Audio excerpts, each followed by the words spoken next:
Good morning. The hearing will come to order. I want to thank our witnesses for being here today. We look forward to your testimony. Today we meet to examine the changing landscape of small and solo physician practices. For many years, newly licensed physicians typically joined a private practice or opened one of their own. According to Merritt Hawkins, a national physicians recruiting firm whose president is testifying today, only 1% of its searches in 2011 were for independent practices, the lowest in the firm's 28-year history, and down from 22% in 2004. Many people believe that if small and solo practices are to survive, they will look very different than the medical practices in past years. These shifts appear to be rooted in increasing economic pressures. Younger physicians may want freedom from the long hours and administrative burdens of owning a private practice, and they need financial help with student loans, medical liability insurance, and health information technology. Established physicians have cited declining reimbursements and increasing regulations, such as the reporting requirements for health information technology and the push towards accountable care organizations, as reasons small and solo practices have become economically unsustainable. In a recent Wall Street Journal op-ed, Daniel Henninger described the practice of medicine as the healthcare law's biggest loser. We are interested in learning how all of these factors, including the requirements of the healthcare law, which was upheld by the United States Supreme Court, may affect small practices. We have an exceptional panel of witnesses to help us understand these issues. Welcome. We look forward to your testimony. Well, Mr. Schrader, Dr. Schrader, of veterinary practice, do you have any opening statements? I'll just submit mine for the record, Mr. Chairman. Thank you. Thank you. If subcommittee members have an opening statement prepared, okay, ask them to submit it for the record. I'd like to take a moment to explain the timing lights to you. You will each have 5 minutes to deliver your testimony. The light will start out as green. When you have 1 minute remaining, the light will turn yellow. Finally, it will turn red at the end of your 5 minutes. I ask that you try to adhere to the time limit. Our first witness today is Mark Smith, president of Merritt Hawkins in Irving, Texas, a leading physicians recruiting firm for small independent practices, group practices, and hospitals. Mr. Smith has over 21 years of experience with Merritt Hawkins and is an expert in medical staff planning and physician staffing.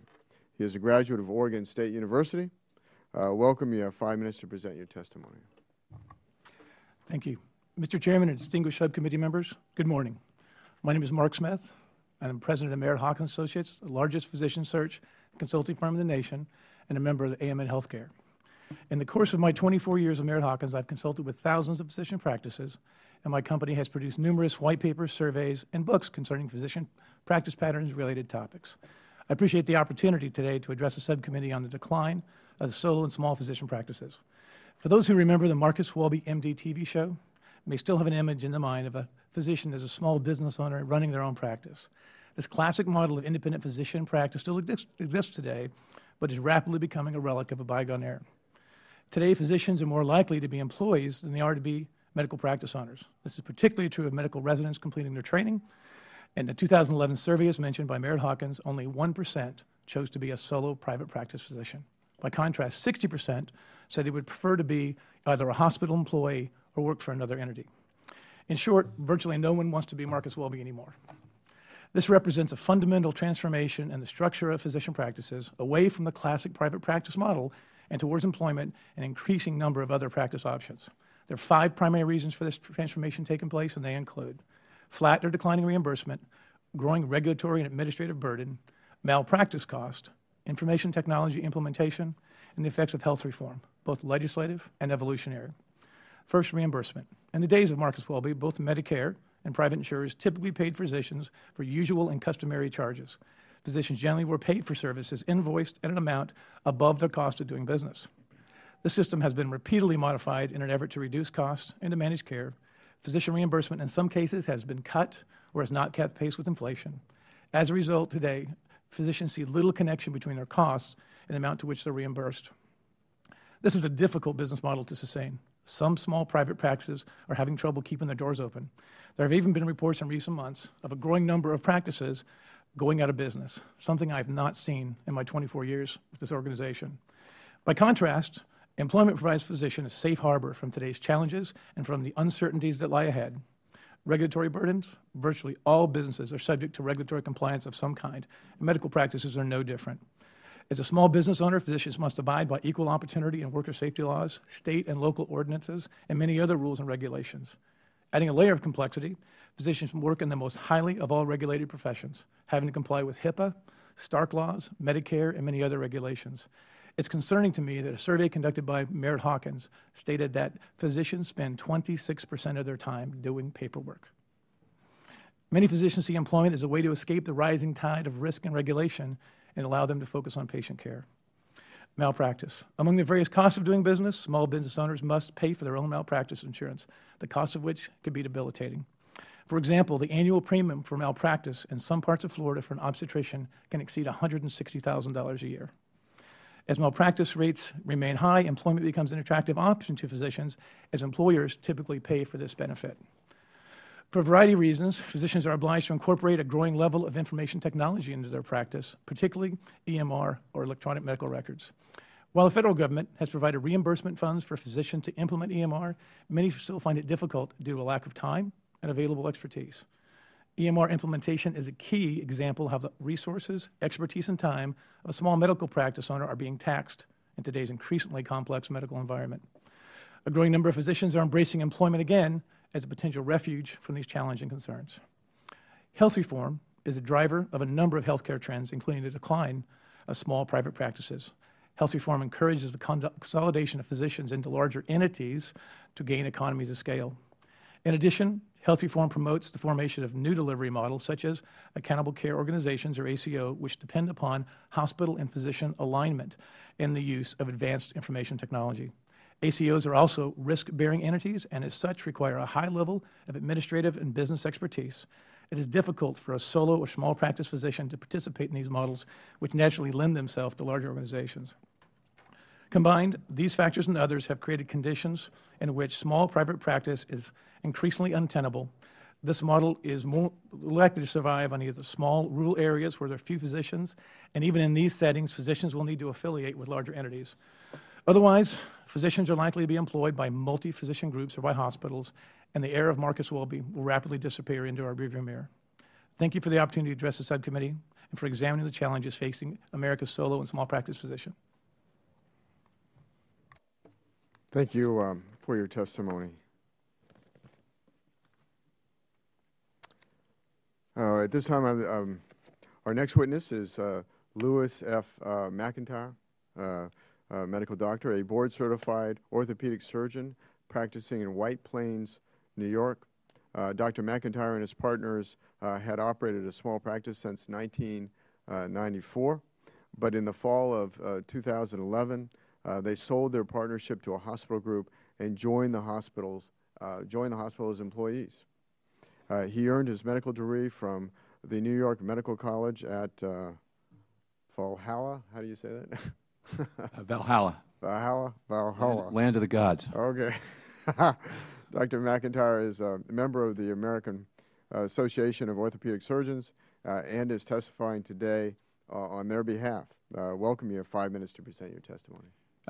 Thank you, Mr. Chairman and members of the committee, to allow me to testify today, tell my little small practice story. I joined Westchester Orthopedics in 1994. The practice resided in a small office and we had a few employees. We wanted to grow the practice and improve the quality of care that we delivered, so in 1995 we moved to a much larger office space, hired more physicians, free parking, patients love free parking, and added more docs. The late 1990s brought two challenging trends: decreasing reimbursement and increasing business costs. We needed more employees to handle the clerical demands of managed care, and yearly malpractice premiums went from $40,000 to $110,000 per doctor. As a small practice, we were unable to negotiate favorable rates because we didn't have market share. And we formed a network of orthopedic surgeons to try to change that, but we were unable to affect rates because of antitrust concerns. To remain viable, we added more doctors and ancillary services and implemented an electronic medical record. Our total cost for the EMR implementation was about $500,000, which represents about $100,000 per doctor. Initially, we saved some money with the EMR, but over time that was negated by the need to upgrade the system and hire data entry personnel. We built an ambulatory surgery center and acquired additional office space to build a physical therapy center to standardize the quality of the physical therapy that our patients received. When completely configured, we had just under 50 employees. All had health insurance, all had a generous profit-sharing plan, all had paid vacation and leave and sick leave. Patients appreciated the convenience of being able to receive all their musculoskeletal care in one coordinated and contiguous setting. The negative pressure on reimbursement, however, continued. The American Academy of Orthopedic Surgeons estimates that orthopedic surgeons' Medicare reimbursement revenue decreased 28% in the last decade. Reimbursement from private payers has also fallen. Practice costs, unfortunately, continue to rise. Laws recently passed by Congress have further stressed private practice. The American Recovery and Reinvestment Act mandated the adoption of EMR for all physicians serving Medicare patients.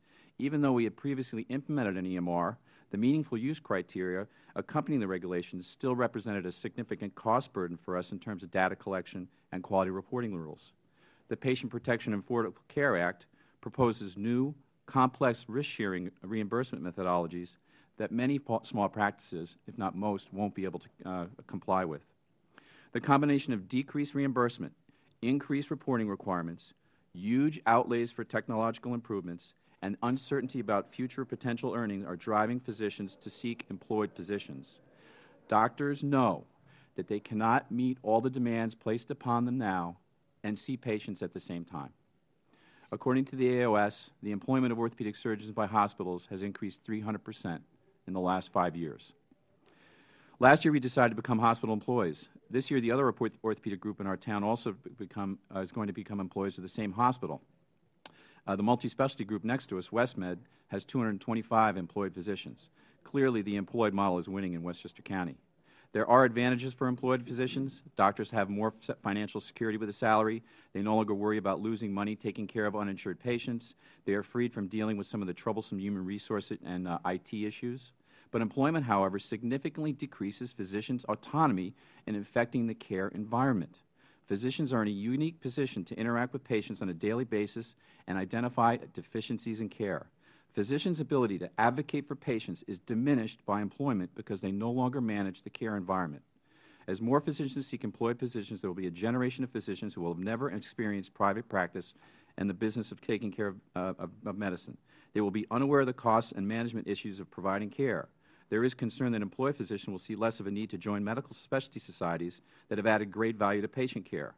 How these concerns will affect the profession is unknown at this time.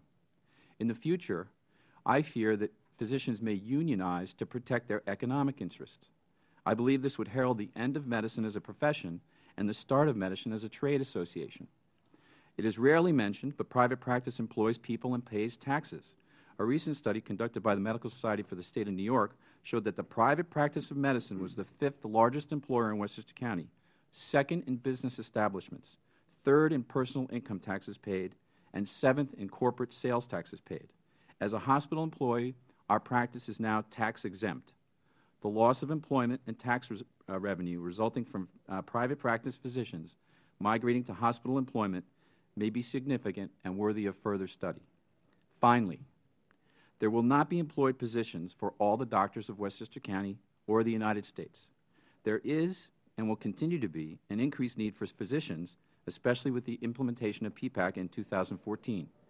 If private practice disappears, patient access to care, local employment, and tax revenue will suffer. We need to strengthen private practice as well as other models of healthcare delivery to ensure patient access to quality care. Thank you for the opportunity to share these thoughts today. Thank you, Dr. McIntyre. Our next witness is is Joseph Yasso.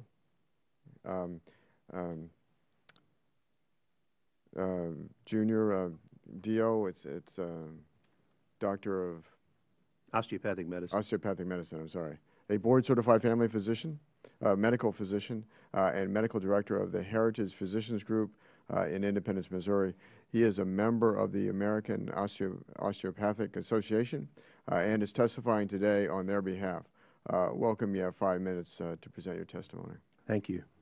Chairman Coffman, Ranking Member Schrader, and members of the subcommittee, on behalf of the American Osteopathic Association, thank you for the opportunity to testify today. As a board-certified osteopathic family physician, I have proudly treated patients for over 30 years. My current practice is comprised of 3 physicians, including myself and a family nurse practitioner. We are owned by the Hospital Corporation of America. Today, I'm pleased to share with you my personal experience of how impactful healthcare realignment and regulations are upon decisions made by new and established physicians alike. After leaving the Army in 1980, I entered a small practice with 2 other physicians that we ultimately chose to sell in 1992 due to multiple financial and regulatory concerns similar to those my colleagues in practice are facing today. Today, physician practices face new demands as required by statute and regulation. These include the adoption of electronic health records and electronic prescribing systems, preparation for coding under ICD-10, implementation of quality measures, and adjusting to other changes in the healthcare delivery system.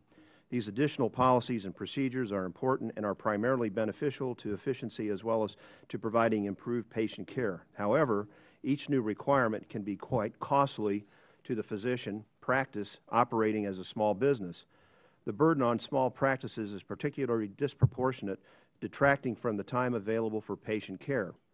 In addition, the looming physician payment cuts under the SGR force small practices with limited revenues and narrow margins to make difficult decisions about whether to lay off staff, reduce the Medicare patient population, defer investments, opt for early retirement, or sell their practice.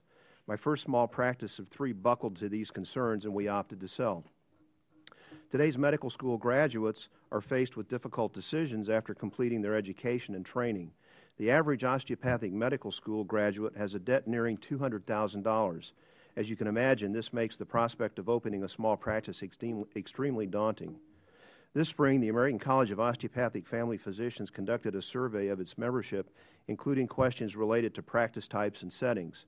The survey found that 60% of family physicians are employees with no ownership stake in a practice. Often the overwhelming collective burdens I have mentioned today are cost prohibitive and outweigh a physician's desire to enter or remain in a small or solo practice. There are also physicians who wholeheartedly embrace the choice of becoming an employed physician. Physicians should not be forced to enter an employed situation out of pure necessity. They should retain their option to choose their ideal practice type, absent undue financial considerations and regulatory burdens. Medical homes and ACOs provide opportunities for physicians to continue managing patient care while still being able to operate as a small or solo practitioner. Neither model requires a physician to be employed by a hospital or large health system in order to be successful. Appropriately aligned, incentives can serve to foster success regardless of practice type.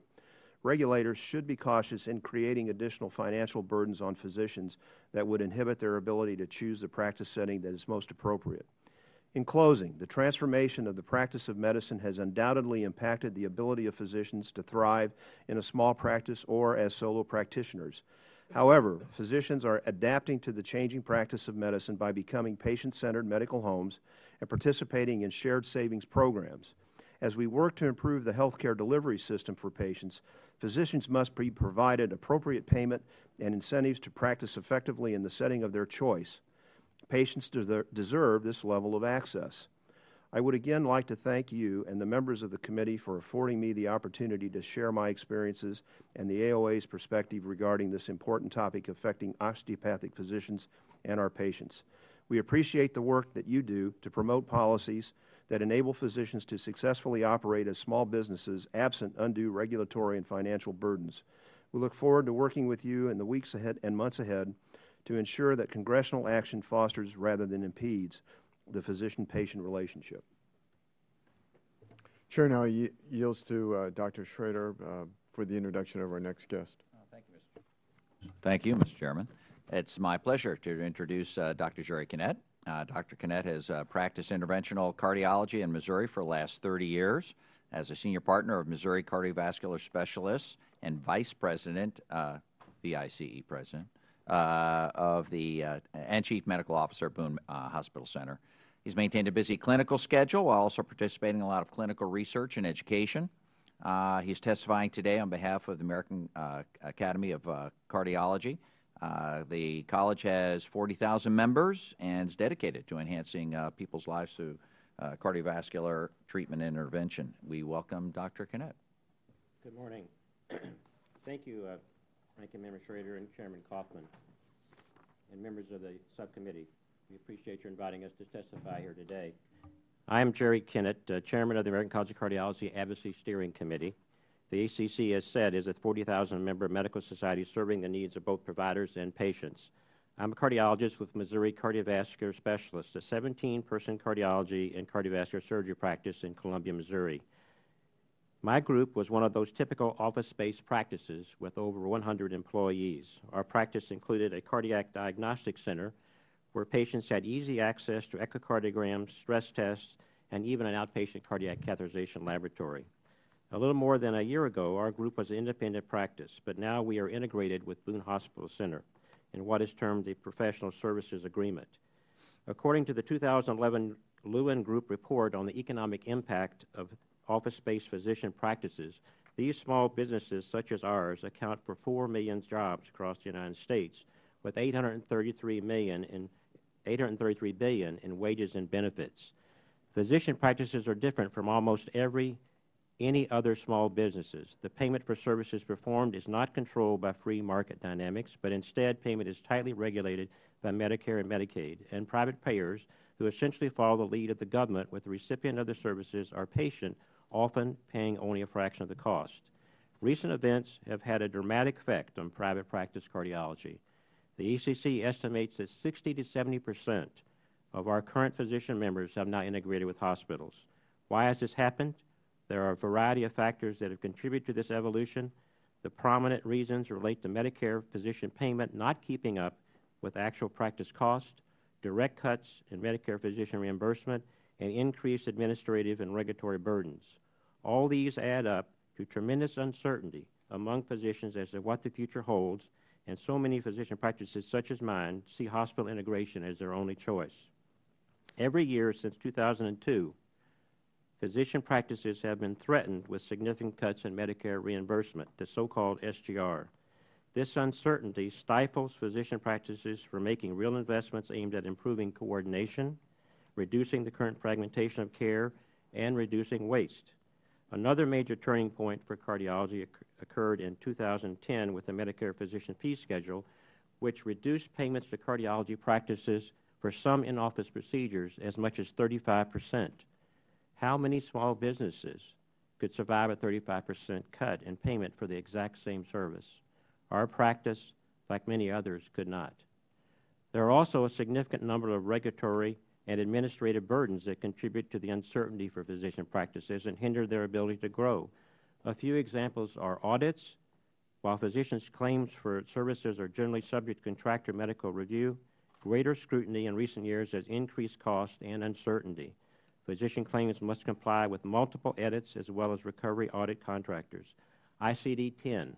The Center for Medicare and Medicaid Services will soon implement ICD-10, a diagnostic coding system that will increase the number of diagnoses a physician has to choose from 15,000 to over 87,000.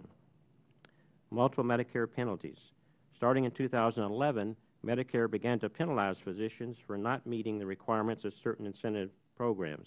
In the coming years, physicians will be penalized for not prescribing electronically, not participating in meaningful use of an electronic medical record, and not submitting quality data through the physician quality reporting system, as well as a yet unidentified value-based modifier. Finally, physicians have significant anxiety regarding the future of Medicare payment reform, as you have heard.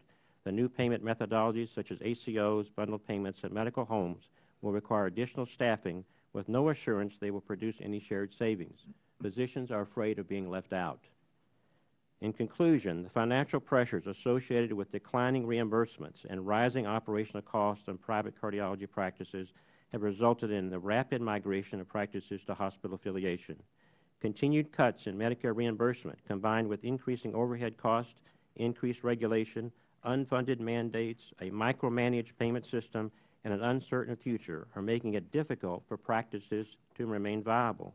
We believe that a well-functioning Medicare payment system could provide opportunities for physicians to practice both independently or as employees of a hospital.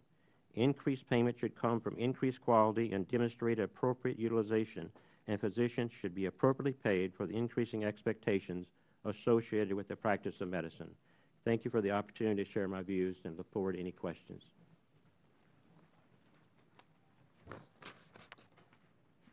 Thank you so much for your testimony. I really appreciate all of you taking the time to be here. Let me just open it up with a few questions, and then I'll defer to my colleagues on the subcommittee. All of you had mentioned rising administrative cost as being a factor in hurting the small practices, solo and small practices. Are there, back home in my district, I was just talking to a woman who is starting a new concept to help child care providers by simply doing their administrative work, the back office work to allow them to focus on child care, and her entity then focuses on administrative compliance. Is there any movement to assist small practices with these third-party organizations? I know they've existed in, say, Medicaid, Medicare, but just in overall administrative work and all the compliance things that you have to do, or are there such entities emerging to relieve some of the cost pressures on small and solo practices? There are businesses that have evolved to fill that need that exists with physicians having more and more of these administrative burdens placed on their shoulders, and some can work quite well. And the new legislation that intensifies fairly greatly the penalties, as mentioned, are very significant. But even if you are able to outsource that, it comes at a cost. And it comes at a cost when you're looking at your revenues either being flat at best or declining. So again, it opens up that option to make employment seem much more attractive as to transferring that burden to someone else. We mentioned in the survey that Mayor Hawkins had that 26% of a physician's time was in paperwork. And so in essence, you have a hidden army of about 200,000 physicians out there that are doing something other than they were trained. So anything that we can do to relieve that burden outside of just the pure employment option and allow them to focus on patients, which I'm sure that our three folks that are sitting at the table would much prefer to do than to do paperwork, would be a great assistance. Dr. McIntyre. My experience in our practice was that there were many entities that could help us with individual things. Billing, we could outsource billing. IT, we could outsource a lot of stuff to IT. But there wasn't any umbrella organization that would come in and say, we'll do it all for you. Sounds like a great business, actually. So the hospital subsumes all those tasks for you. And I think that's what makes it attractive to many physicians who are just looking for a way out so that they can concentrate on patient care instead of regulatory burdens.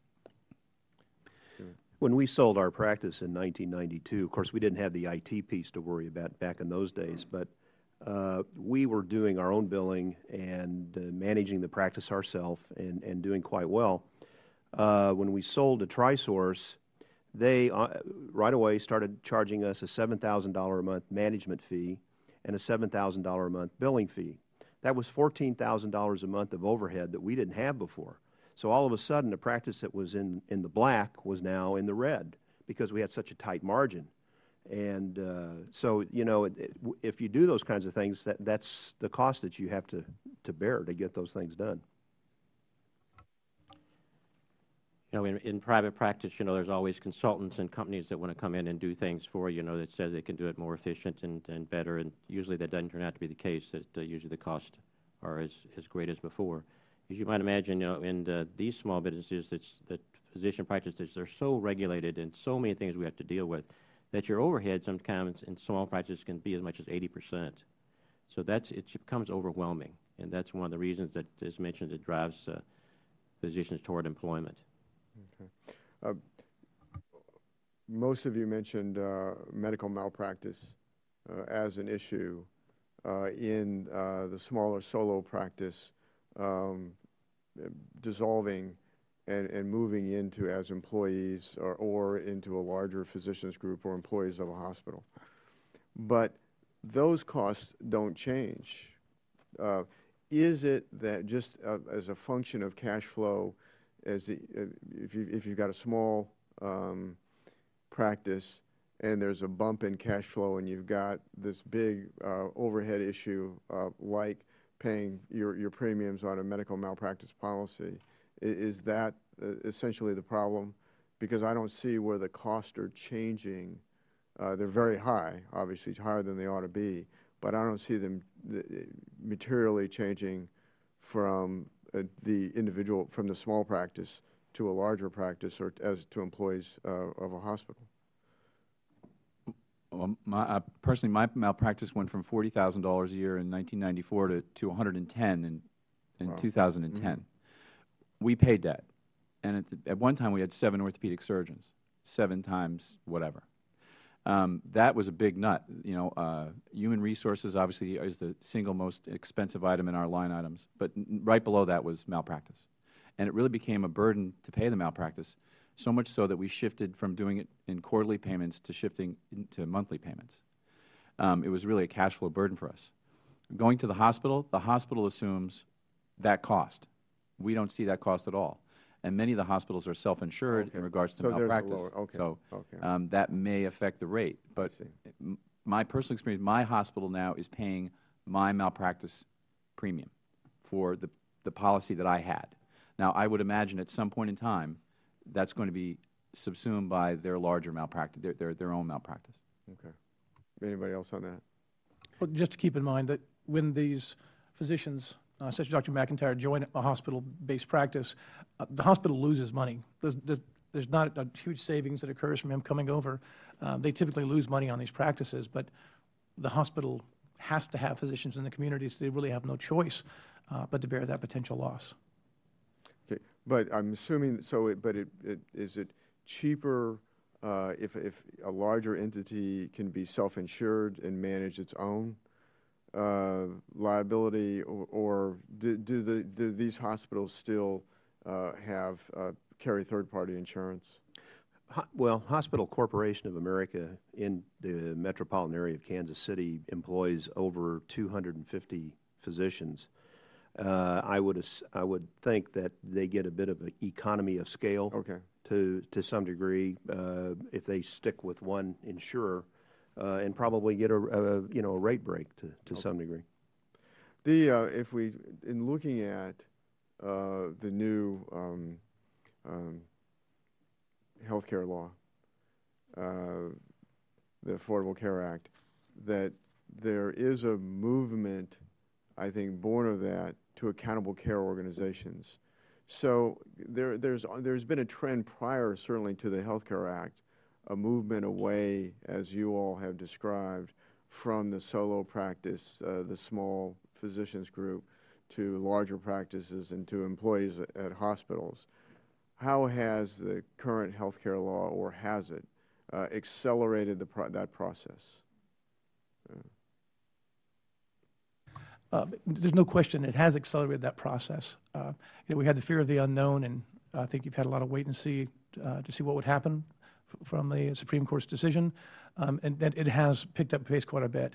I would look at the fact to say you've got a combination of as ACOs come closer, hospitals realize there's bundled payments, they're looking for partners. At the same time, you've seen insurance companies not wanting to be left out. So you've seen with Highmark in Pennsylvania buying hospital systems. So there's a bit of a race for that finish line, and physicians, in my experience, running for cover because of the intensity of the penalties within the system. Some information we could provide, but there's so much more regulation, and the penalties are so great that I find physicians very, very fearful that they'll make an honest mistake and being held accountable financially. speaking from my administrative side, I would say that probably the health care law has accelerated more on the part of the hospitals, probably more so than physicians, because of the fact of the accountable care organizations, bundle payments, and measures in there that the hospitals want to be sure they have enough primary care physicians particularly, as well as specialists that they can, have in their accountable care organizations to be able to participate.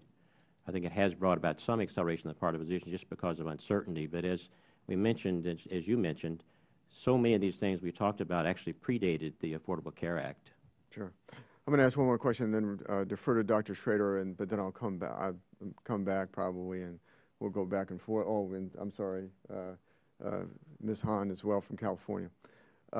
And that is, you talked about the patient-doctor relationship being compromised, if you will, through the movement of the solo or small group practice to the larger group practice or to employees of a hospital. I wonder if you could all elaborate on that, and please be specific in terms of examples of how you think that it changes the patient-doctor relationship, this movement.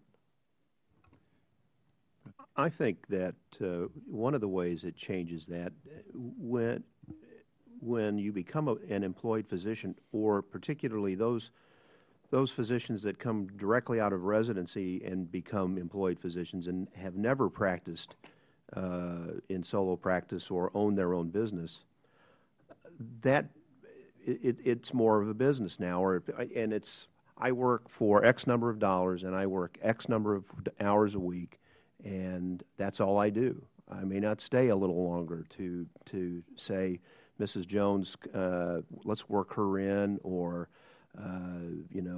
see that extra patient because they want to be seen, they need to be seen that day, and do that. And you hear stories about that all the time, about how physicians tend to cut it off and say, well, I used to see 30 a day, well, now I see 26 a day, or I see 22 a day, and those types of things. And it's a problem, I think. My practice is 2 miles from my house, and so I take care of the people that live in my community. My reputation is predicated upon how I do that. So not only was I'm very concerned about being a good physician, but running a good small business in my community. And what I said before in the testimony was that I had great ability to affect the atmosphere and the business that was there because I ran it. So if things were brought to my attention by patients or staff or whatever, that we were deficient in this area or that area, well, you can be sure that we change that. Now, I'm really not responsible for the policies of the practice. The hospital is. So I'm a little bit hamstrung in my ability to affect those policies. Yesterday, a patient came in. Supposedly, one of our doctors wasn't on the insurance panel because the hospital hadn't ramped up the insurance verification yet. The patient was told, well, you can't see your doctor that you've seen for 10 years. And I was like, no, that's not right. The patient's going to see the physician. But if you never had that experience, perhaps you'd just say, well, whatever.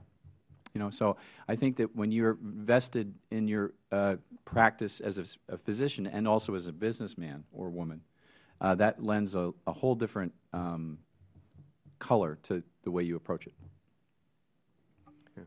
I might differ slightly because of the fact that I don't think being employed has changed my physician-patient relationship. I think I feel the same about my patients as I always have the past 30 years. There's a lot of regulatory and reimbursement issues that have affected relationships because we can't provide the services we used to provide. That is a real concern. And quite honestly, there is an evolution in medicine that's going to change physician-patient relationships. In fact, the fact that we now have intensivists, we have hospitalists, we have nocturnists, so we have shift medicine. And that is what the younger physicians like in many instances. And so that is changing the physician-patient relationship. And I would add quickly, the difference to me for the patient is access. Today we have a shortage of physicians in many parts of the country, and the surveys I've read have shown that employed physicians, there's risk off the table, they're no longer business owners, see about 7% fewer patients. And this is at a time we already have a shortage, and we're looking to add 30 million people to this process. To me, that's a great concern. Dr. Schrader? Thank you, Mr. Chairman. Well, I thank the panel. As a, I guess, retired small business veterinary practitioner for 35 years, started my own business from scratch when you could do that sort of thing. My humble opinion, much as has been stated here, I mean, that's almost impossible to do. I don't care what sort of medical practice you're into. I mean, the tax laws have gotten Byzantine. I actually did my own tax returns when I started my practice. That was actually doable, and I felt like I wasn't committing, suicide. And the regulatory burden, and certainly those in the medical profession, with all the different regulatory frameworks that come out, the SGR has been a sort of Damocles hanging over every physician's head. I don't care who you are. For many years, sometimes we treat it, and I get this way almost cavalierly here in D.C. because we, quote, never let it happen. But it's still there, and it's still disrespectful, I think, of the hard work that folks put in. Makes it pretty tough, the debt burden now that the youngsters came out with, I mean, gosh, my tuition, I'm embarrassed to say, veterinary college a few years ago, it's like $700. Students would kill themselves to do that. And I'm a dinosaur, but not that much of a dinosaur. But the other thing I think the panel's alluded to a little bit that didn't get brought out is, there's a change in attitude among young people. I don't care, and this is not just the medical profession. I see this in a lot of my other business friends and associates where the idea of starting a risk-based enterprise, while there's lots of great entrepreneurs in our great country, thank goodness, and that's what's going to make and continue to make, I think, our country great. In some professions, they're a little more risk-adverse for a lot of the reasons you all have just enunciated here. It seems almost daunting for these people with the debt they come out with, the regulatory burden that's out there, the uncertainty, and I will grant that the ACA does create some uncertainty out there. It's one of many issues I think face our medical community. I'd like to get to some thoughts about potential solutions going forward here. So I guess one main question I'd ask the panel here is, of the many things you've talked about today, from taxes to debt to SGR to other regulatory burdens, ICD-10 codes, some of the aspects of the ACA. What is the single most or one or top two burdens that we should talk about trying to eliminate or change and make less burdensome for you guys to get back to, the practice of medicine that you all do so well? Dr. Kinnett, work down the line. So, Congressman, I think that, to me, without a doubt, the biggest thing you could do is to eliminate the SGR and have a stable platform for physician payment that's fair for the appropriate service that they're providing going forward, so the physicians on a yearly, monthly, sometimes basis don't know what the payment's going to be next year, don't know if their claims are going to be held, and they have to go borrow money to make payroll. So taking care of the Medicare physician, payment platform going forward would be a huge step forward. All right. Mr. Yasso? Debt. Dr. Yasso, excuse me. Debt, I think, is a very big issue for these kids coming out of school today or residency.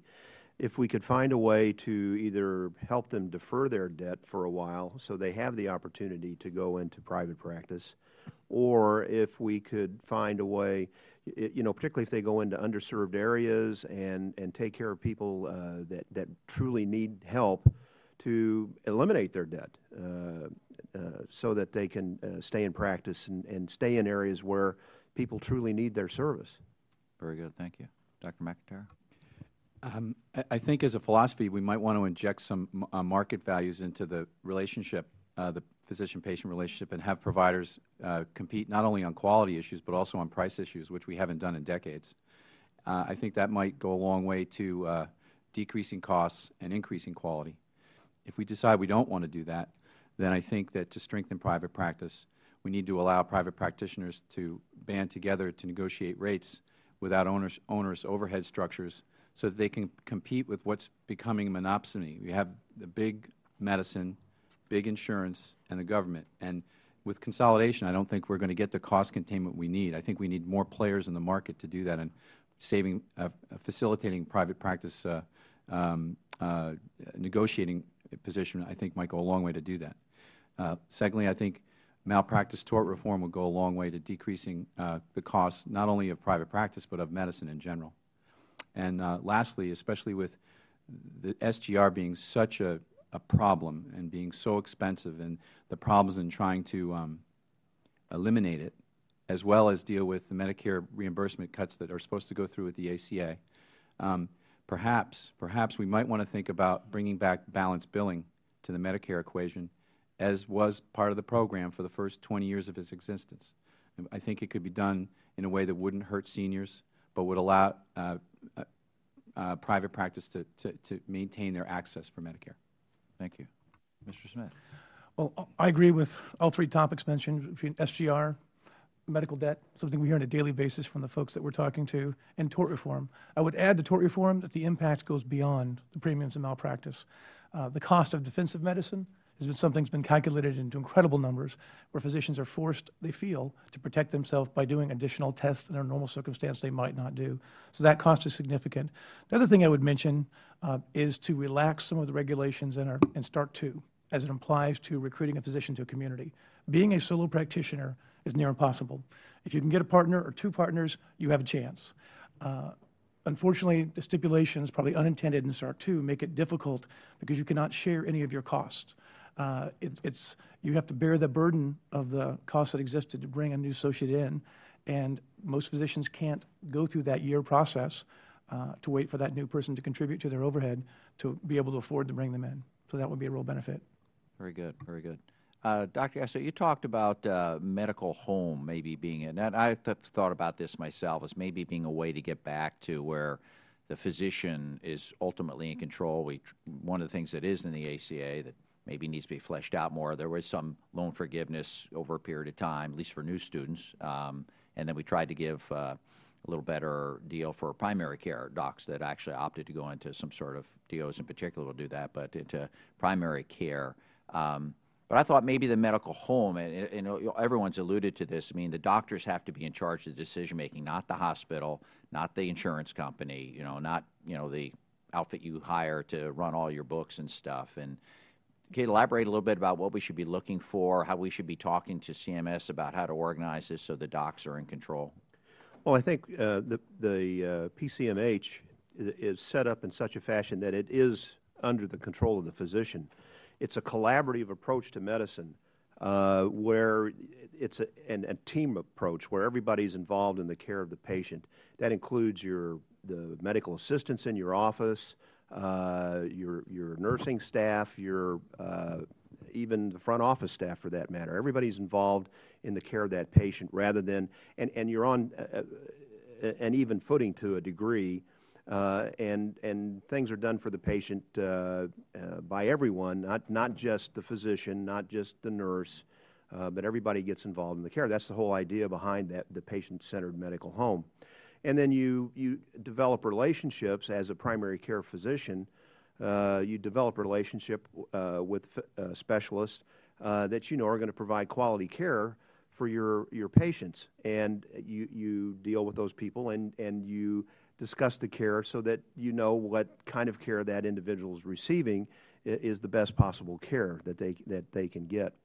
If you take that a step further and you look at the accountable care organizations, I was talking to a physician yesterday who practices in the Phoenix area, and they've been very successful in setting up an ACO down there that's driven by primary care. It's not driven by the hospital. It's not driven by the specialist. It's driven by primary care. Which seems to be very cost-effective and providing good quality care. So I think two things we need to keep in mind when we talk about ACOs in particular is they need to be driven by physicians, not the hospital. My concern when I first started hearing about ACOs was that they were something akin to the old PHOs, physician hospital organizations, which for all intents and purposes was driven by the hospitals.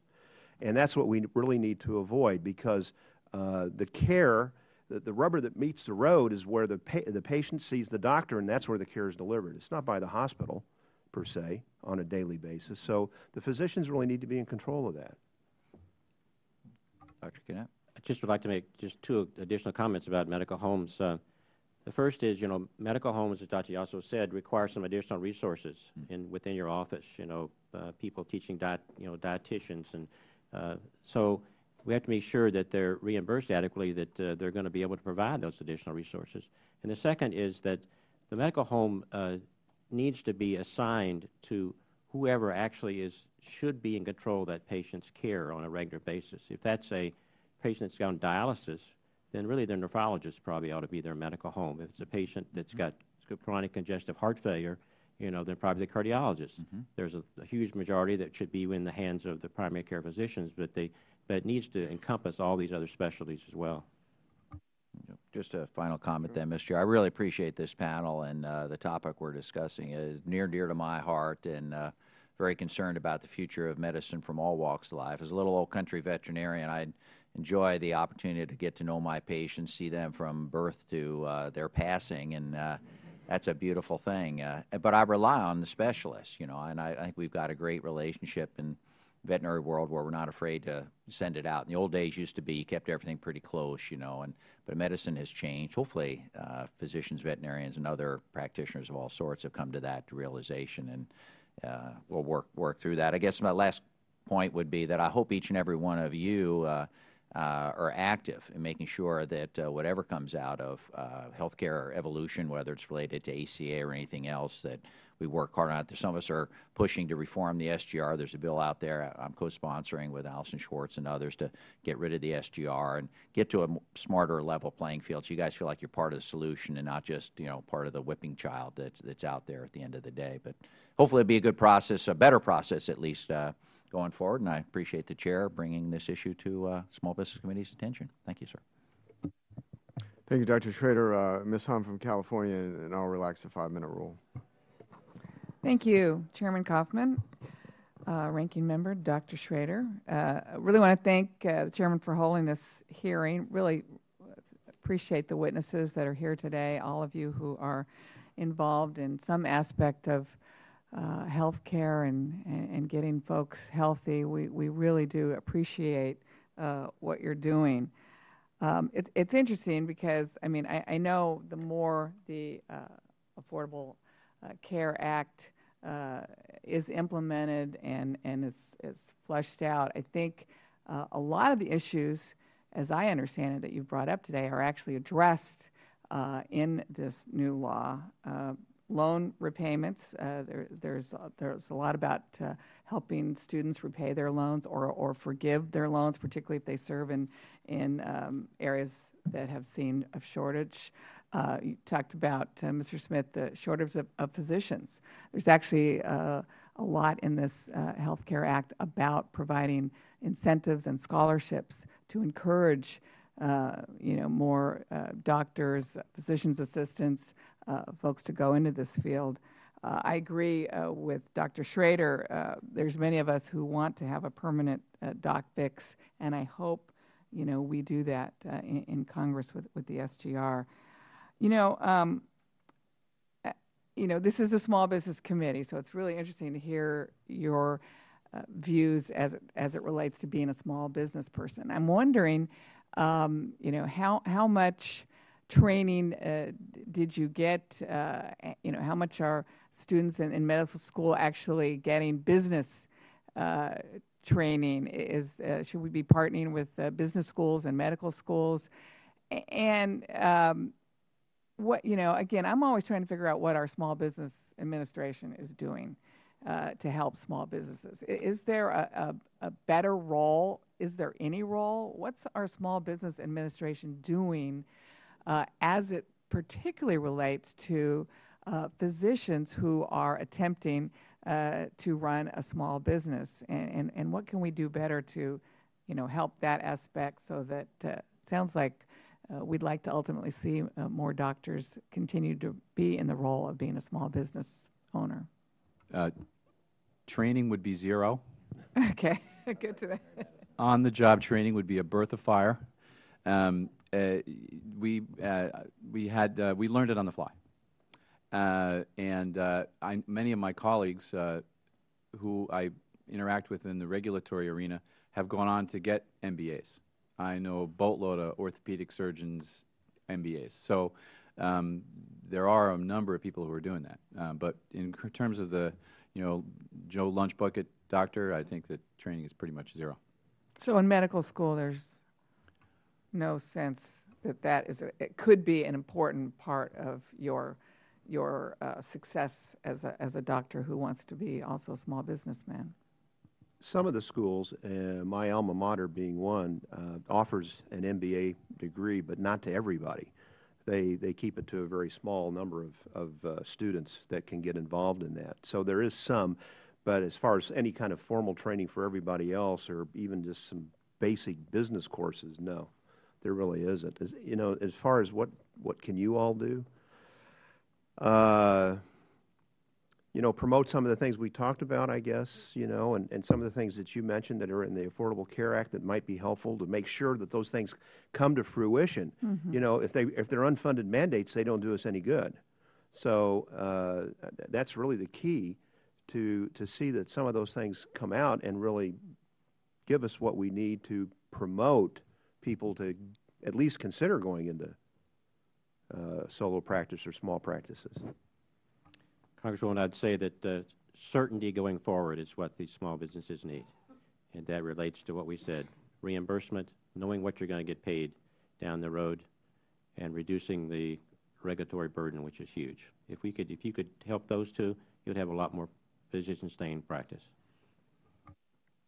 You know, I want to follow up on that because the Affordable Care Law also aims to reduce paperwork and administrative costs by standardizing billing.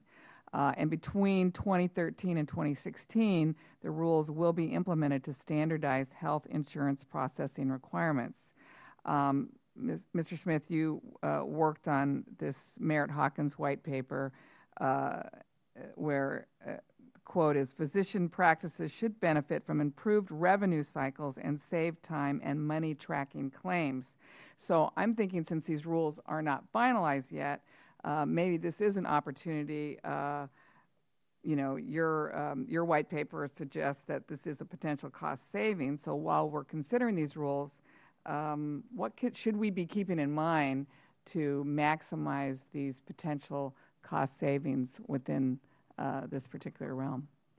Well, anything we can do to keep it as simple as possible would be a plus, which obviously we saw the depth and the weight of the Affordable Care Act just in paper alone, and people are just really digesting all the areas and attempting to define some of those areas, and to lessen the penalties in certain areas where things are unknown. There is an example as which, if there is a whistleblower situation, the Medicare can suspend payment to the physician before that whistleblower act is verified. So in essence, you could have a disgruntled employee who makes a claim, Medicare suspends payment to the physician, and it's over. And I would bet that the three physicians on this panel, if you had zero Medicare revenue from guilty to proven innocent, could crush any of their practices. There's several examples like that. Again, unintended consequences. Thank you very much. I think that to standardize the billing process, as you allude to in the ACA, would go a long way. For example, Medicare was about 23% of our business, but was our most prompt payer. We could anticipate Medicare reimbursement within 18 days of the bill being sent out, as long as it was a clean claim. Managed care companies, on the other hand, our time frame was 45 days. And we got much more runaround and hassle from the managed care companies in regards to them saying a claim wasn't clean, them wanting more information. So a standardization of that process, I think, would go a long way to help private practice. Thank you. Congressman, can I give you one quick example of one of the regulatory things that happen to physicians that make no sense? So the RAC auditors, that I'm sure you're probably familiar with, that can go in and take money back from hospitals for whether the patient was inpatient or outpatient. So now, a patient can be in the hospital, and just because of some regulations of will you qualify, you tell them that they're inpatient, or you call them an inpatient or outpatient, same exact services provided in the hospital. But then the RAC auditor comes in and says, no, they should have been called an outpatient. They can take back the physician's reimbursement, any services that are provided during that hospitalization. Really makes no sense. Thank you. So there's one additional program too, the Medicare administrative contractors, which is also retroactively denying services for lack of paperwork, for example, in orthopedics, where if you've failed at least 3 months of physical therapy before you have your total joint replacement, which then there's nothing in the literature that supports that. And the rules of these programs are unknown, and they're enacted retroactively, and it really will affect patient care negatively. Thank you. Thank you, Ms. Hahn. Chair recognizes Mr. Tipton of Colorado. Thank you, Mr. Chairman. I apologize for being late. We had a natural resources meeting as well, so I sent your regards to that meeting. I know you couldn't be there because of here. I'd like to thank our panel for being here. Incredibly important issue, particularly for districts like mine, rural Colorado, 54,000 square miles. And as I've traveled through those 54,000 square miles, just held a town hall meeting with senior citizens in Pueblo, Colorado last week. They're worried about the President's health care mandate and how it's going to be able to impact them. I've talked to senior citizens in Del Norte, Monte Vista, Alamosa, Cortez, Crawford, Hotchkiss, Egner, some towns a lot of people haven't even heard of. They can't find a doctor that is willing to take Medicare. So I guess, Mr. Smith, I'd like to be able to start with you. With the number of small businesses, and a lot of our doctors are small business people, solo practices, what effects will the President's health care mandate have on rural Americans, rural citizens' access to health care from your perception? From my perception, the impact I look at first is of the patient. As you mentioned, it's very difficult as a patient, a new patient to physician practice, to be seen if you have Medicare, especially if you have Medicare without any kind of gap insurance. A physician has to limit the amount of Medicare that they see in their practice to be financially viable. If you have a pure Medicare practice, it's not viable. The reimbursements are too low to be able to do that. Most physicians that I work with, we conduct about 3,000 searches a year across the country, so we have an excellent resource of information, will tell me that Medicare rates generally put them at a break-even. That's their cost of doing business. So you've got to keep that to a third of your practice. And some specialties, such as internal medicine, you might get it to half, but you cannot have that happen. You see physicians, as they get older, their patients get older, they have more and more Medicare, and you can look at their financials, and they slowly dwindle until such a day that the decision is, I'm working for free, I've got to get out of practice. So now as we look at this, we have patients that could come under the system at was going to be a Medicaid rate, and we're elevating them to Medicare, thinking that's going to be a driver for physicians to see them. One, that's a temporary raise. Two, it's not attractive. And those physicians, those patients, the 30 million people we're adding to the system, will have a card that gives them insurance or a version thereof. What they will not have is access. The second piece of that is supply and demand. The legislation does address some areas of need of attracting people to the system. There's a shifting of unfilled primary care spots that really is resulting in a few hundred physicians. But the issue is we can add as many people as we want to the medical schools, but we haven't added a single dollar as it comes to the residency program. And so all you'll be doing is shifting foreign physicians out of the system and replacing them with American-trained physicians. But at the end of the day, it's the same number of physicians coming out of the machine. And the places like Brush and Trinidad and Sterling will still not be able to find a doctor because there'll be more attractive options in the larger cities. Good. If we could, Mr. Smith, I'd like to explore that a little bit because you were focusing a little bit on the economic end of it from the doctor's perspective that's sitting there. Majority of doctors I know actually went into healthcare because they truly care about people. They're going to limit the number of patients that they can see simply because they want to be able to provide quality health care. If you're trying to run them through like an assembly line, is that going to reduce the quality of health care? Well, there's no doubt. I mean, the physician-patient relationship is the most critical thing that we can talk about, and our three colleagues here, I'm sure, would completely agree with that. But your only choice is to do more. And I would bet that each of these physicians here see a few more patients each year to be able to make their practice viable. Not so much as to just financial reward, but just to make it a viable business. They have employees, people to count on, and your own income is it. But the patient will be left on the sideline. You just mentioned doctor-patient relationship, that we shouldn't be getting between that, that if there's going to be a medical decision that is to be made, let's have the family, the patient, the doctor do that in the doctor's office. Do you have some concern about the IPAB board? Well, yes, to answer your question. We've seen this in other countries, and we've seen some of the impact that it's had. I saw recently in Europe where epidural injections were taken off the list of care that will be provided, other decisions that are being made. But each of these decisions that you've seen along the way, the majority of these decisions are made without physicians involved. We speak to thousands of physicians on a monthly basis, and I've yet to find any of the ones that had the lab coat and were on the front lawn during these conversations. But anything we can do, it has to come down to this physician-patient relationship. Dr. Yassett, saw your head nodding. Would you like to make a comment on that? I would agree, and the American Osteopathic Association adamantly opposes the IPAB. We think that's just wrong-headed, if for no other way to say it. You know, the other thing that is concerning to me in regards to Medicare, as Mr. Smith said, you know, you're almost getting to a point where you're just barely breaking even as far as reimbursement is concerned. Mm-hmm. What happens in the next 10 years when they cut $500 billion out of Medicare because of ACA?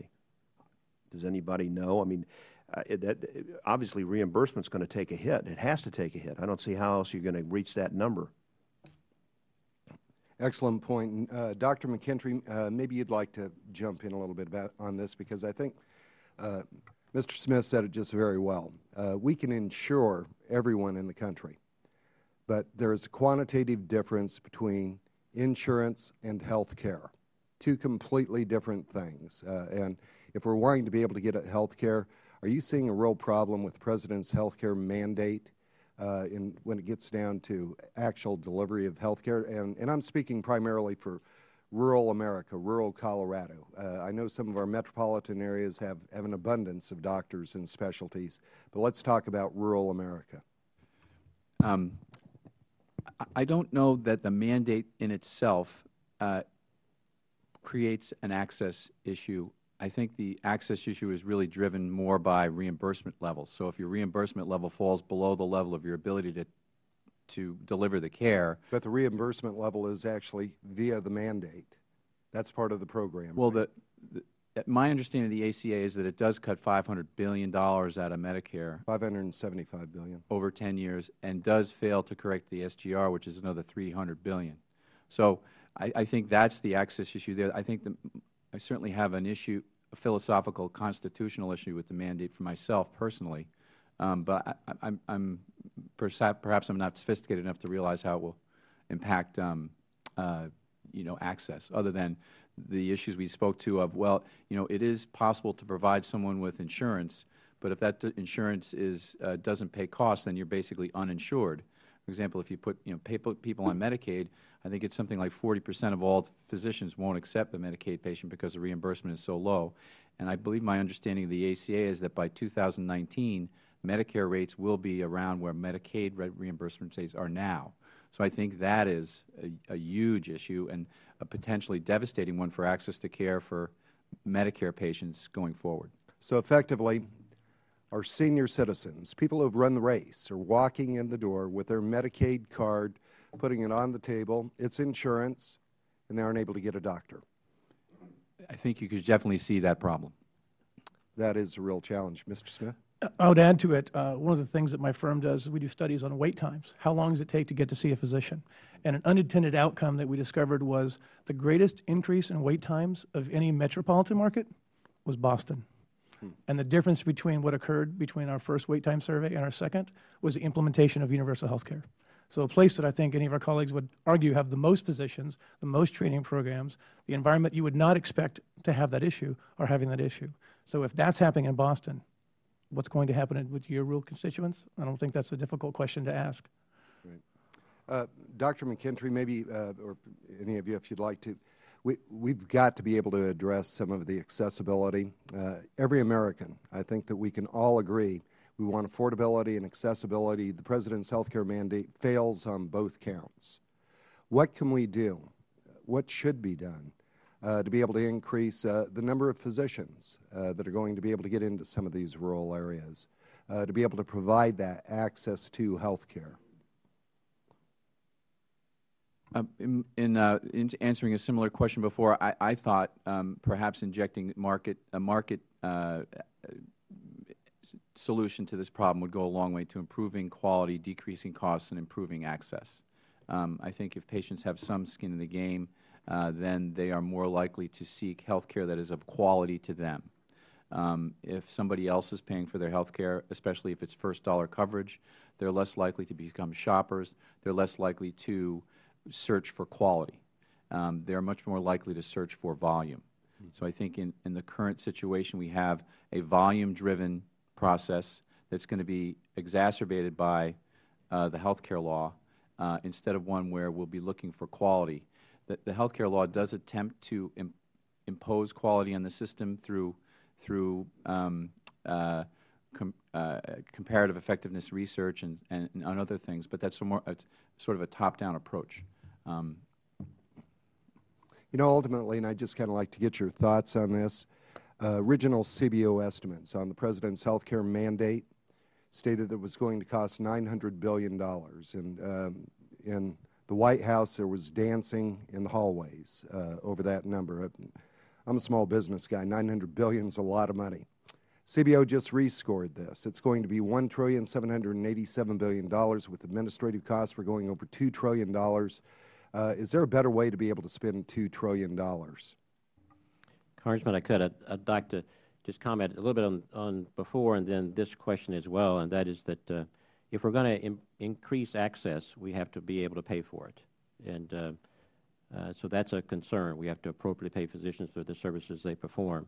So if we're going to reduce costs within the system, I think if you get any large number of physicians in a room and talk about how we're going to reduce cost, that you will come to the issue of utilization. And so the American College of Cardiology for years has been working on appropriate use criteria and our registries. And I think that we, as a profession, are going to have to look at appropriate utilization and cut out the utilization that's inappropriate, and that could save, possibly as much as a third of what we're spending right now on health care. Mm-hmm. Would tort reform be a good idea? Absolutely, and I was going to just mention that. The patient comes in with back pain, let's say, and you may send them and get x-rays of their back, let's say low back pain. They come back and they say, well, doc, you gave me some medicine, it really didn't help, I still got the back pain, and the next thing you know, you're ordering an MRI. Mm-hmm. And why do you do that? Is it because it's really a necessary test, or is it because you're worried about the liability of the situation? If am I missing something? Or is there something else going on here that I'll pick up with the MRI? And you're thinking about the legality of the situation more than you are, is this really appropriate care for the patient? And I think that's, medical liability is what's perceived a lot of times. And I think that's really true in the ER setting. And you wonder how much money spent needlessly in the emergency room on CTs of the head, stress tests for chest pain, all those kinds of things where they may not necessarily be needed. Well, you may have been a little like me. Thought it was curious that the administration and the 111th Congress, we're in the 112th, wouldn't even consider tort reform, because I've actually held meetings with physicians. Just met with about 24 physicians over in Glenwood, Colorado. Tort reform came up as one of the #1 cost drivers, and it's the fear factor that if a patient isn't totally forthcoming and you didn't catch it, you can be sued. We've got to be able to bring some common sense into that portion of the equation as well. So certainly thank our panel for taking the time to be able to be here. I am, and we'd love to be able to hear more from you. This is about affordability. It is about accessibility. And as I travel through rural Colorado in my district, I'm talking to senior citizens right now who are frightened about what the consequences are going to be to their health care going forward as we continue to see the President's health care mandate put into place. And I think maybe we should have started with you at the very beginning. Talk to the physicians before they started writing a 2,000-plus page bill that many of them didn't read yet passed. And Minority Leader Pelosi was correct. She said, we'll find out what's in it once it's passed. Unfortunately, that discovery is still continuing. We're seeing increased cost, increased control, and reduced access to health care in this country. Thank you for coming in today. I yield back, Mr. Chairman. Thank you, Mr. Tipton. I've got a few other questions. I want to make sure that we have everything down on record. Dr. Yasso and Dr. Kennett, in your written testimony, you both mentioned the burden of complying with statutory and regulatory requirements, particularly electronic health records. electronic prescribing and physician quality reporting, which will carry significant penalties for noncompliance in future years. Would you elaborate on how these burdens disproportionately impact a small or solo practice physician's time and revenue? I have a good friend that practices in Kansas City and has a predominantly Medicaid practice. She has chosen to date not to implement an electronic health record because of the expense. I mean, she's barely breaking even paying her help, taking a salary and those types of things. And she's a very altruistic person, and she wants to take care of her patient population. But she can't afford, and even though the government says, well, we'll reimburse you if you put in a system that is compatible, or I forget what the terminology is for that. But anyway, she's made the decision that in 2014 she's going to retire. And the community is going to lose one darn good doctor because of that. And it's those types of things. It's just a heavy burden in situations like that. And it takes good people out of the practice of medicine. Thank you. So our group of physicians, we were only 11 at the time, we spent about $700,000 on electronic health record. And, you don't recoup very much on an ongoing basis. You have that expense of maintaining it on a regular basis. And the other bad part of that is when you first institute an electronic health record, it actually reduces your productivity pretty dramatically for the first 6 months or so, and then you come back, but you never really get back to where you were before. So you're going to have electronic health record to participate in meaningful use, and if you don't, you'll get penalized for all your Medicare funds will be cut by a certain percentage because you're not participating in meaningful use, and you're not e-prescribing, and it goes on and on. So that's one of the drivers to hospitals, is because the hospital can better afford, they still have the similar costs involved, except they can better afford to absorb those costs than the small physician practices. Okay. Mr. Smith, your testimony mentions the high cost of malpractice insurance. Do you think malpractice reform would help small practice physicians to shoulder this burden, and how so? Well, I think if tort reform would have been part of the legislation, you would have seen a much greater acceptance of the physicians of this of legislation and the changes that were coming. But we have seen in states that have applied tort reform that it's a significant cost savings to the physicians. And then, of course, what I mentioned before, the cost of defensive medicine, which is an intangible cost that is significant, would be impacted as well. Mr. McIntyre, Dr. McIntyre, some healthcare mandates, such as the reporting requirements for health information technology and establishing accountable care organizations, are first instituted with quote-unquote incentive payments, but involve penalties later. Do you think that the inability to comply with mandates may be contributing to the disappearance of small medical practices? The short answer is yes. We implemented an electronic medical record in 2002, so we were early adopters. Totally, we spent $500,000, which was about $100,000 per doctor. We initially saw some savings because we were able to get rid of file clerks and paper costs and transcription costs. But going forward with upgrades and having to hire new staff to enter data, those cost savings went away. So basically, it's a huge cost for a small business. The HITECH Act leaves physicians $44,000 over 5 years to implement a record as long as they comply with meaningful use. So that wouldn't even cover half of our investment per doctor. In addition, the quality reporting in much of the Act is very difficult to comply with because of the quality reporting criteria have been developed by the National Quality Forum and places like that. Of the, I think it's 44 quality measures, only 3 of them apply to orthopedics at all. So we were trying to fish around for we're going to start asking people about smoking and asking people about, looking at things that had, sometimes had nothing to do with what they were seeing us for. We have to report those things, even though they're not in the scope of our practice, just because of the reporting regulations. Okay. Dr. Kennett. Chairman Coffman, I'll just give you a quick personal anecdote about tort reforms. Missouri has a tort reform law with a cap on non-economic damages of $350,000. So my insurance as a interventional cardiologist dropped from $35,000 to $14,000. Wow. Thank you. Okay, Mr. Tipton. Thank you, Mr. Chairman. I just did have one follow-up question. Dr. McKinstry, you had brought it to mind, and it's not in regards to the electronic medical records, but going back to Medicare, being able to fill out the compliance forms to be able to get paid. Has it been your experience, maybe in all of your professions, I've talked good family practice doc in my hometown, finally just pretty much quit simply out of frustration from the standpoint that they had moving bars when it came to being able to fill out the forms, make sure they filled in the right dots, and it was constantly changing. Have you run any analysis in terms of the cost, how much you were spending rather than spending time with patients? You're paying people to be filling out more records when it comes to Medicare?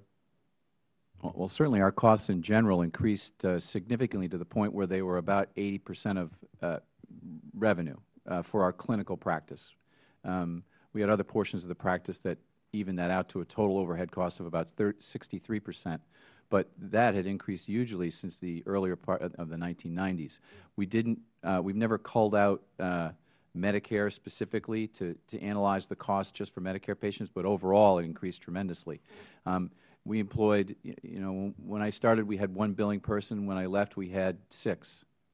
When I started we had one person to do pre-certifications and things like that. When we sold the practice we had one person per physician. So all these things added up over time. I'm sorry, I apologize for interrupting, but just so that I'm clear on that, it didn't mean that you were seeing more patients, that you were putting out more bills. It was just compliance costs. Right, just compliance, correct. Just strictly compliance. We did have to ramp up volume too because we couldn't pay for it. Since we were getting a set fee. There are 2 ways for a private practice to increase income in a set fee market, and that's to see more volume or to add ancillary services. Mm-hmm. You can decrease costs, but quality, the quality of your service suffers to the point where you're not worth going to see. Dr. Kennett? Congressman, I would just say that I hope CMS isn't listening, or the Department of Justice, but if we, if on a regular basis a physician actually read all the documents that you're supposed to sign every day, it would add hours to your day. There's no way. You have, reams of documents that you go through every day and you sign your signature on, whether it's home health or hospice or Medicare documentation. It's huge, and there's just no way you can actually even read it all. When I first started in private practice in 1980, there were 3 of us, 3 physicians, and we had 4 people working for us, 2 in the front office, 2 in the back. And that was it, and we did just fine. Today, with 4 providers, 3 physicians, 1 nurse practitioner, we have an office manager, 4 people working in the front office, and 4 people working in the back office. So, I mean, realizing we've got 1 more provider than we did 30 years ago, but still, all this regulation and all the things that we need to do, the pre-certification of everything, you just have to have more bodies. You can't get by without them. Just to give you it's no consolation, but in this country, businesses are paying $1,750 billion per year on just regulatory compliance. Small businesses are paying $10,685 per employee in regulatory compliance. And we all know there needs to be some regulations, but I think we've certainly seen an overreach and a complexity that is inhibiting the very important work that I know you physicians in particular want to do, and that's to be able to provide quality health care at an affordable price. So thank you. Thank you, Mr. Chairman. Yield back. Thank you. Dr. Yazzo, I've got a question. Do you think smaller solo practices may survive, but only if they fill a particular niche, such as concierge care?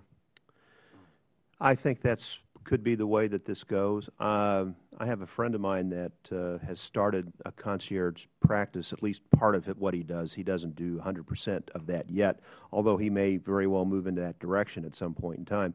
It's my understanding that you see a lot of that, and Mr. Smith could speak to that, I'm sure, on the East and the West Coast, and I'm sure that eventually that's going to move towards us.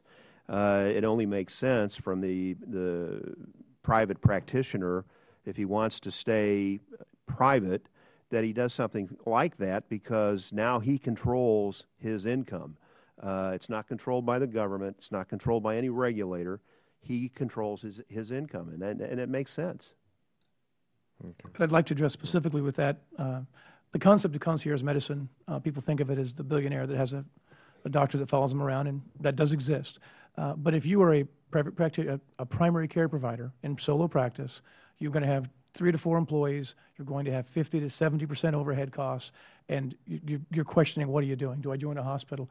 If you could today become a concierge physician, you can take that panel, which could be as low as 2,500 to maybe 4,000 patients, and if you had 500 of them agree to pay you $50 a month, you would see them just in their office and take care of all their needs, you would make about 20% more money than you made the other way. So you can survive, but from the small business perspective, you would trim your staff to 1 or 2 people. So very lean. And those are good paying jobs that we hear talk about, have health insurance, a big part of the community. But these are smart individuals. They'll find a way to adapt, and coming off the grid and doing that is one way. And the second thing I would keep in mind is, what if you're not one of the 2,500 that can afford the $50 a month? So we've taken that FTE from a full physician down to about 15 to 20% of an FTE in an environment where you already have a demand challenge, or supply challenge, rather. You know, my final question involves seniors, seniors on Medicare, seniors in my district and across the country. And seniors on basic Medicare have had a very challenging time, an increasingly difficult time in finding physicians that will see them.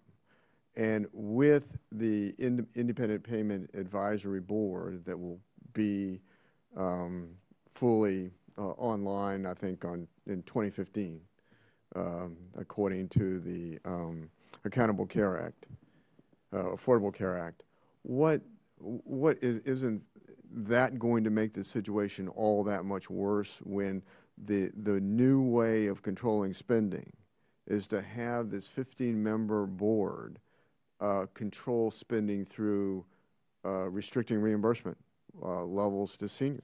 Essentially, that's how we're controlling spending in the Medicare system. And so I wondered if any of you have any comments on how you see, where you see senior care going under Medicare. In addition, I believe that the IPAB not only is tasked with cutting costs significantly, but also with maintaining access at the same time. So I don't know how they can do that. And I don't know how central planning is going to be able to affect a fair or reduction or a program, especially without any input from anyone. I believe there's no input from physicians. There's no input from the Congress. They basically just give Congress a report, and the Congress can accept it or not. Currently, at least now, we have some input to our reimbursement levels via certain committees of the AMA. That will go away with the IPAB. Certainly, in the environment we're in, where there's uncertainty about Medicare reimbursement, seniors are going to have increasing difficulty getting access. You're exactly right. I think we all here would agree that the iPad is not a good thing, and it really is not a good thing, and that the only people that can really cut between now and 2019 are providers. And so the good news is, I think that in the current congressional environment, it seems very unlikely you're going to get 15 people approved by the Senate to be on the board, so it's not going to be implemented. Well, and I would argue that they're regulating and controlling prices for services that in large don't occur because they can't get access. Anyone, any further comments? Okay. Well, thank you all for participating today. I ask unanimous consent that the following articles be admitted to the hearing record.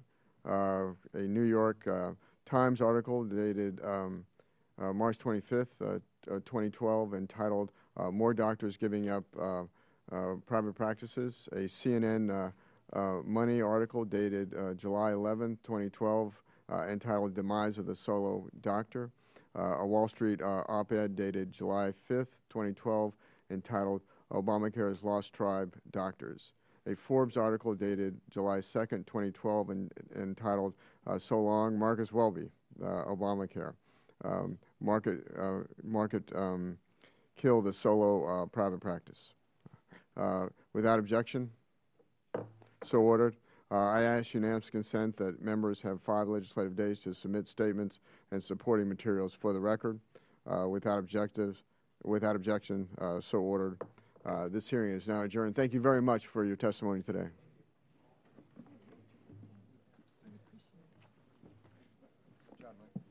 Thank you.